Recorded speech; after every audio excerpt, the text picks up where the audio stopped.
আসসালামু আলাইকুম ওয়া রাহমাতুল্লাহ।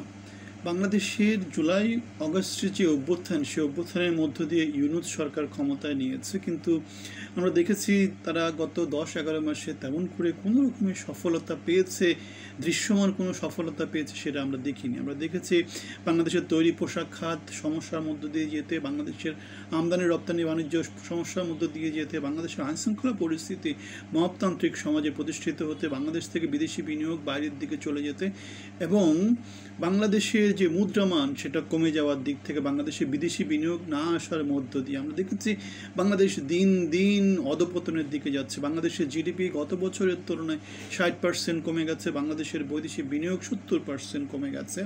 এবং এই অবস্থায় গতকালকে যুগান্তর একটা খবর করেছে যে বাংলাদেশের যেই দুর্নীতিবাজদের যে টাকা পয়সা সুইজারল্যান্ড ব্যাংকে জমা হয়, সুইস ব্যাংকে, সেখানে যে জমার পরিমাণ সেটা 23 গুণ বেড়েছে। অথচ আমরা দেখেছিলাম গত বছরে নিউজটা করেছিল যে বেশ বড় একটা পরিমাণ মনে হয় দুর্নীতির টাকা সুইস ব্যাংকে জমা কমে যাওয়ার একটা হিসাব দেখেছিলাম। সুতরাং দেখতে পাচ্ছি যে বাংলাদেশ যায় দিন ভালো আসে দিন খারাপ। যে দিনগুলো চলে গেছে, যতই আমরা ফ্যাসিজম বলি, যতই আমরা স্বৈরাচার বলি, সেই দিনগুলো কিন্তু অনেক এখনকার সময়ের তুলনায় স্ট্যাটিস্টিক্স আমাদেরকে সেটাই বলে, আমাদেরকে বলে যে না, আগের দিনগুলো মনে হয় অত খারাপ ছিল না। আগের দিনে দেশের আইনশৃঙ্খলা পরিস্থিতি নিয়ন্ত্রণের মধ্যে ছিল, গণতন্ত্র ছিল না, কিন্তু লোকজন কাজ করার মতো কাজ পেত। এখন আমরা ওই জিনিসটা আর পাচ্ছি না। সুতরাং আমরা দেখতে পাচ্ছি যে যায় দিন ভালো আসে দিন খারাপ। বাংলাদেশের সমাজে পরিবর্তন আনতে হলে কী করতে হবে? বাংলাদেশের সমাজে পরিবর্তন আনতে হলে যেটা করতে হবে সেটা হচ্ছে বাংলাদেশের সারা পৃথিবী যেভাবে চলে, যে জ্ঞান বিজ্ঞান ভিত্তিক একটা সমাজ প্রতিষ্ঠা করার চেষ্টা করতে হবে। কিন্তু ডক্টর মোহাম্মদ ইউনূস কী করেছে? পরিবারতন্ত্র তৈরি করেছে, লুটপাটতন্ত্র তৈরি করেছে, নিজের গ্রামীণ কেন্দ্রিক যে অপশাসন সেটা নিশ্চিত করেছে, ভাই ব্রাদারদেরকে ক্ষমতায়িত করেছে। এবং আমরা দেখেছি, মনে হয় গতকালকে একটা নিউজ দেখেছিলাম যে বাংলাদেশের আগামী বছরের যে জিডিপি মানে উন্নয়ন কার্যক্রমের অর্ধেকের বেশি নাকি চিটাগাং কেন্দ্রিক কার্যক্রম নিয়ে নেওয়া হয়েছে। যার মানে কি বাংলাদেশের মানে যে ভূমি সেটাকে চিন্তা করলে আমরা দেখতে পাই যে 20%-এর দিকে নিয়ে যাওয়া হয়েছে প্রায় 80%-এর মতো আমাদের উন্নয়ন কার্যক্রম। তাহলে এই অবস্থা আমরা দেখতে পাচ্ছি বৈষম্য এখন 1000 থেকে লক্ষ গুণ বেড়েছে। বাংলাদেশে আমরা দেখতে পেয়েছি উপদেষ্টা পরিষদে যারা তৈরি তারা সবাই মোটামুটি ইকোনমিস্ট, তারা ইউনুসের ভাই ব্রাদার। সেখানে জনমানুষের পার্টিসিপেশন নাই, সেখানে বাংলাদেশের পার্টিসিপেশন নাই।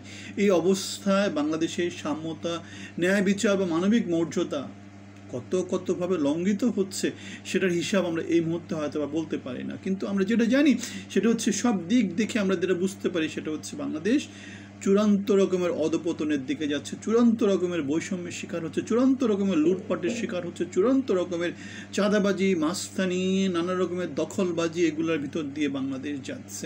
এখন এই অবস্থায় বাংলাদেশের নির্বাচন কবে হবে? সেটা ফেব্রুয়ারিতে হতে পারে। এখন হলে কি বাংলাদেশের অবস্থা পরিবর্তন হবে?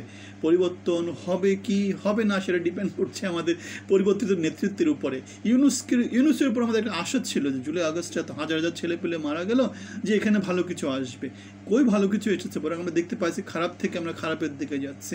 তাহলে ফেব্রুয়ারিতে নির্বাচন হলে সেখানে তো আমাদের অন্য কোনো বিরুদ্ধ মত থাকবে না, বিএনপি নিরঙ্কুশ সংখ্যাগরিষ্ঠতা অর্জন করবে। তাহলে তখন আবার কি হবে? তখন আবার দেখা যাবে যে আমরা কোন জায়গা থেকে কোন জায়গা মানে যেটাকে বলে মানে অধপতন থেকে চূড়ান্ত অধপতনের দিকে আমরা যাব, যদি না নেতৃত্বের মধ্যে পরিবর্তন আসে। যেমন হাসিনা তার মতো করে 17 বছর শাসন করেছে, ইউনূস তার মতো করে চালাচ্ছে।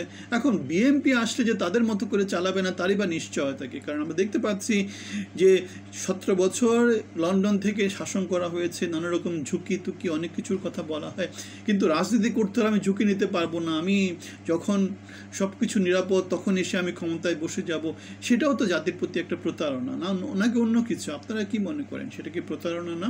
তাহলে বাংলাদেশের 18 কোটি 20 কোটি মানুষ বাংলাদেশে থাকতে পারছে, আমাদের জননেতা যাকে আমরা বলছি জনগণের নেতা, তিনি বাংলাদেশে থাকতে পারছেন না, তিনি 17 বছর বাইরে আছেন। সেটা যুক্তিযুক্ত কারণ ছিল, মামলা ছিল।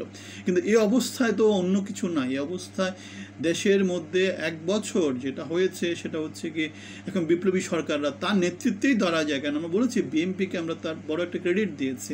এখন সেই ক্রেডিট পাওয়া দল, সে ক্রেডিট পাওয়ার নেতা যদি নিরাপত্তা ইস্যুতে বাংলাদেশে না আসেন, বাংলাদেশকে যদি তার নেতৃত্ব থেকে বঞ্চিত করেন, তাহলে এটাকে আপনারা কি বলবেন? আমার বলার মতো খুব বেশি কিছু নাই। আমরা চাই বাংলাদেশ জনগণের হয়ে উঠুক, বাংলাদেশ জনগণের যোগ্য নেতৃত্ব পাক, বাংলাদেশ এগিয়ে যাক। মতামত জানাবেন, ভালো থাকবেন, ধন্যবাদ।